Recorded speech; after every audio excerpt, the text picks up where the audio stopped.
ગુજરાતના ખેડૂતો ફરી માવઠા અને વાવાઝોડા માટે તૈયાર થઈ જજો, અંબાલાલ પટેલની ભયાનક આગાહી। ગુજરાતમાં હજુ તો માંડ શિયાળો જામ્યો છે। ખેડૂતો શિયાળુ પાકમાં વ્યસ્ત થયા છે, ત્યારે ખેડૂતો માટે માઠા સમાચાર આવ્યા। ગુજરાતના ધરતીપુત્રો ફરી માવઠા માટે તૈયાર થઈ જજો। હવામાન નિષ્ણાંત અંબાલાલ પટેલે આગાહી કરી છે કે 19 નવેમ્બરથી અરબ સાગરમાં હવાનું હળવું દબાણ થશે, જેથી રાજ્યમાં વાદળવાયુ વાતાવરણ આવશે। વાદળછાયું વાતાવરણ સર્જાશે। આગામી 18 ડિસેમ્બર સુધી રાજ્યમાં માવઠું થશે। બીજી તરફ બંગાળ ઉપસાગરમાં 26 નવેમ્બરથી ડિસેમ્બરની શરૂઆત સુધીમાં વાવાઝોડા બનશે, જેની અસર પણ ગુજરાત પર થશે। લગભગ 22 ડિસેમ્બર આસપાસ વાદળો આવશે, એટલે ઠંડીમાં ઘટાડો થશે અને જાણે ઠંડી ગાયબ થઈ ગઈ હોય તેવું જણાશે। અલબત્ત મહત્તમ તાપમાનમાં વધઘટ થવાની શક્યતા રહેશે। ન્યૂનતમ તાપમાન, લઘુત્તમ તાપમાન 17-18 ડિગ્રી સેલ્સિયસ આસપાસ થઈ જવાની શક્યતા રહેશે। પરંતુ આ 26 નવેમ્બરથી ડિસેમ્બરની શરૂઆત સુધીનું જે વાવાઝોડાની અસર છે એ ગુજરાત સુધીમાં આવવાની શક્યતા રહે છે, પૂર્વીય ગુજરાતના ભાગોમાં। અને આ દશામાં એક પશ્ચિમી વિક્ષોભ લગભગ દેશના ઉત્તરીય પર્વતીય ભાગોમાં આવવાની શક્યતા રહે છે। આ તરફ અંબાલાલ પટેલે આગામી 22 ડિસેમ્બર બાદ કાતલ ઠંડી પડશે તેવી આગાહી કરી છે। 27 ડિસેમ્બર અને 11 જાન્યુઆરીએ હાડ થીજાવતી ઠંડી પડશે। બીજી તરફ રાજ્યમાં કડકડતી ઠંડી પડવાની શરૂ થઈ ગઈ છે। 24 કલાકમાં તાપમાનનો પારો 2 ડિગ્રી સુધી ગગડ્યો છે। નલિયા દાહોદ સૌથી ઠંડા શહેર બની ગયા છે। નલિયા અને દાહોદમાં સરખું 10.8 ડિગ્રી લઘુત્તમ તાપમાન નોંધાયું છે।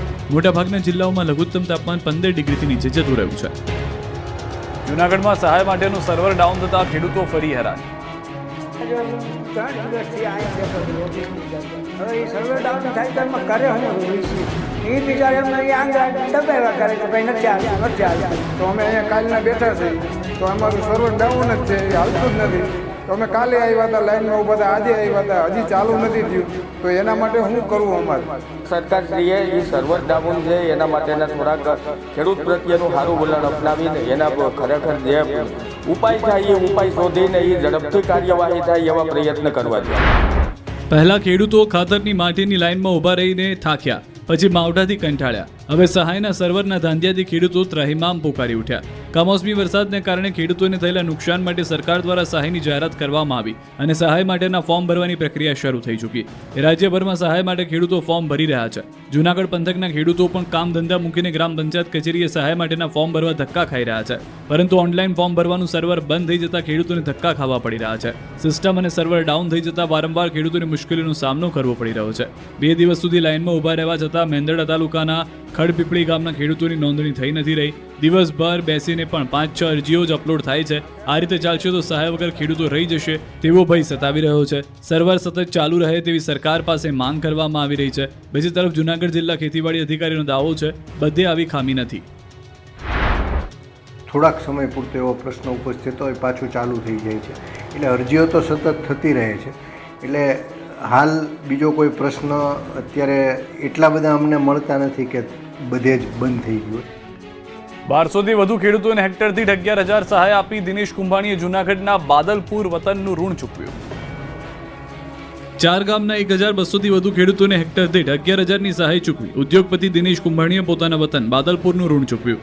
બાદલપુર, સાંખડાવદર, સિમરાળા અને પ્રભાતપુર ગામમાં માવઠાને કારણે ખેડૂતોનો પાક બરબાદ થયો। હજારો વીઘા પાક નષ્ટ થઈ ગયો। ત્યારે મૂળ બાદલપુર ગામના વતનીને હાલ અમદાવાદ સ્થિત સૌરાષ્ટ્રના ઉદ્યોગપતિ દિનેશ કુંભાણીએ વતનનું ઋણ ચૂકવવા માટે ભાવના સાથે ખેડૂતોને મદદની જાહેરાત કરી। નુકસાનીની સામે સહાય રૂપે તેમણે 4 ગામના ખેડૂતોને પ્રતિ હેક્ટર દીઠ 11,000ની સહાય આપવાની જાહેરાત કરી। બાદલપુર ગામે આ જાહેરાતને અમલમાં મૂકતો ભવ્ય ચેક વિતરણ કાર્યક્રમ યોજાયો। કુલ 4 ગામના 1200થી વધુ ખેડૂતોને સહાય કરી ઉત્તમ ઉદાહરણ પૂરું પાડ્યું। દિનેશ કુંભાણી, તેમનો પરિવાર, ખોડલધામ ટ્રસ્ટના પ્રમુખ નરેશ પટેલ અને પરબધામના મહંત કરસનદાસ બાપુ તથા ટ્રસ્ટીઓની વિશેષ ઉપસ્થિતિમાં સહાયના ચેક વિતરણ કરવામાં આવ્યા। આ સહાયમાં હેક્ટરની કોઈ પણ મર્યાદા રાખવામાં આવી ન હતી। જેટલા હેક્ટરમાં નુકસાની થઈ હોય એટલી સહાય ચૂકવવામાં આવી। આ રીતે ઉદ્યોગપતિએ વતનનું ઋણ ચૂકવ્યું હતું।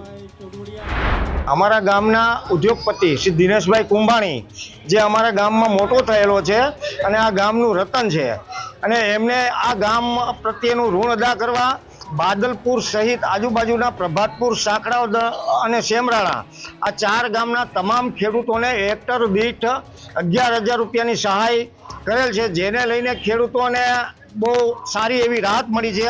અને આ બધાની ઉપસ્થિતિમાં આ 4 ગામના ખેડૂતોને આજે ચેક આપવા માટેનો કાર્યક્રમ રાખેલો હતો।